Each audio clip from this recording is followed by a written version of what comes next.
I read 10 books in the month of November. We're gonna rapid fire through these and I'm gonna tell you what I thought of each of them. Now, 10 books is a lot for me. We did another bingo challenge in my Discord book community, and let me tell you what, there's nothing like that bingo challenge to get all of us reading. Now, I was 1 book away from getting 3 bingos, so I only got 2, but that's okay, because I read some pretty good books this month. So let's go through them. The first book I read this month is Mate by Ali Hazelwood. I had read Bride last month and loved it, so I definitely wanted to read Mate too, and this second book was just as good. Next, I read Caraval. This was a buddy read that my friend Brittany was hosting, so a bunch of us read this book together. This book had been on my TBR for such a long time, so I'm glad I finally read it. It's not quite what I was expecting, but I did enjoy it, and I do plan to read the rest of the books in the series. Then I read 9 Month Contract, which I absolutely loved, and that set me off into reading the rest of the series. So I read 7 Year Itch and Honeymoon Phase. I have another post where I talk about all of these books and the review on them, so go check that out. But I definitely loved these and enjoyed reading them.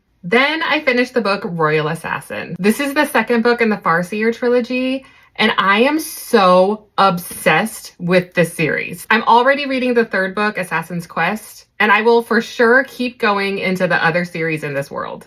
Highly recommend this series if you like high fantasy. And then I read the book Anathema. This was the pick for my virtual book club this month. And I'm still actually trying to decide exactly how I feel about this book. While there were parts of the story that I absolutely loved, there were also some things I didn't quite jive with. I'm still trying to decide if I'm going to move on to the next book in the series. And after Anathema, I needed something sweet and wholesome to read. So I read Pumpkin Spice and Everything Nice. And this book was exactly that. It could not get more autumn fall vibes than this book. It's a YA romance, so it was very sweet, but it was definitely full of like teenage attitude and drama. Overall, it was a pretty cute read and did exactly what I needed it to do. Then I read the book Fall I Want. This was a great romance book. I really enjoyed this one. The connection between these 2 love interests was just so great. I definitely recommend this one if you want a cute fall read with a little bit of spice. And the last book I read in November is Our Infinite Fates.